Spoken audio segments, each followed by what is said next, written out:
Prva knjiga vsebuje njegovo poezijo, ki jo je pisal v letih 1921-1956. Vodušek sodi med tiste pesnike, ki imajo mogoče najmanjši pesniški opus v slovenski, vendar so se takoj povzpeli v sam vrh slovenske poezije. Izdal je zbirko Očarni svet leta 1939, ki je njegovo temeljno delo, nove povojne pesmi pa so izšle v izbranih pesmih leta 1966. Vsega skupaj je napisal 114 pesmi, ki so bile vse objavljene bodisi v knjigah, bodisi revijalno. Potem 11 zgodnjih pesmi je izšlo v rokopisnem zborniku Plamen na Marjanišču in še ena pesem je iz partizanskih časov se je ohranila v tem partizanskem gradivu. Poleg teh pesmi je v knjigi še igra v ritmizirani prozi Žene ob grobu, ki je nastala leta 1944 in je bila objavljena leta 1945 v zborniku. Te pesmi na kratko komentiram. V njegovi dediščini so objavljene skoraj vse, 78 pesmi je objavljeno bodisi v rokopisnem tipkopisnem obliki, nekatere povojne celo v 10 ali 15 verzijah, vendar so te verzije pri Vodušku take, da je lahko popravil v verzu samo eno besedo in je potem celo pesem ponovno pretipkal, to je potem označil kot novo verzijo. V komentarjih njegova poezija se v glavnem deli na to predvojno. V začetku je pisal neke vrste religiozno ekspresionistično poezijo oziroma postsimbolistično poezijo. Po prelomu s katoliško cerkvijo in tudi s krogi svojih vrstnikov, ekspresionistov, se je bolj posvetil tako imenovani novi stvarnosti in je ustvarjal zlasti sonete,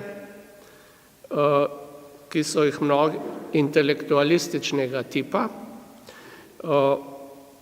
ki so jim zelo pogosto pripisovali cinizem, ironijo, satiro, polemičnost in tako naprej. To je podrobno popisano v ocenah, ki so bile napisane v Voduškovem delu in potem analizirano tudi v poznejših študijah in razpravah, kjer so Voduška obravnavali kot takega, značilnosti njegove poetike in potem v kontekstu slovenske poezije. Glavni pisci o njegovi poeziji so bili Brnčič, Janko Kos, Legiša, Krmavner, Herman Vogel, Paternu, Zadravec in med zadnjimi Vid Snoj.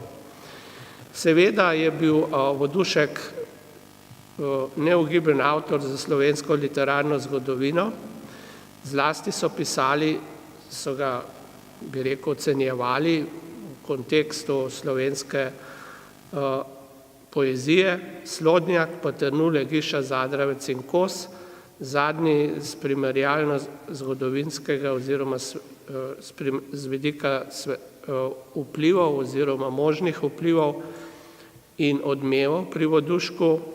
Na njegovo poezijo so vplivali zlasti Baudelaire, Rilke, Valéry in Gottfried Benn.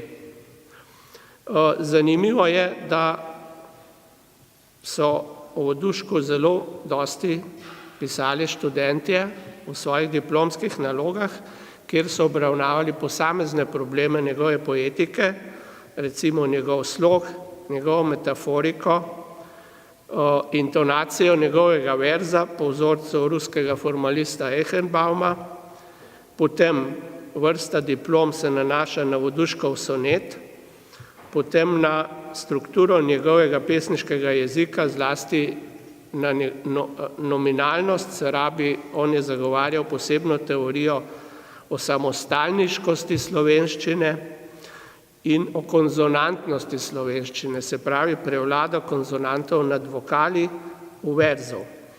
Posebej so obravnavali verzni prestop, pa različne vplive, zlasti vpliv antike in Biblije na Voduškovo poezijo. Bil je nepogrešljiv v leksikonih, enciklopedijah, v domačih in tujih antologijah, slabše pa se je odrezal v učbenikih za srednje šole, kajti njegova poezija nekako ni bila zelo primerna za šolsko rabo, ker je načeloma in tudi s svojo praktičnimi pesniškimi poskusi rušil recimo tako imenovano prešernovsko strukturo. Tako da približno v polovici srednješolskih beril najde od leta 1942, ko se je prvič pojavil, do leta 2010, najdemo tudi Voduškovo poezijo po eno ali več pesmi.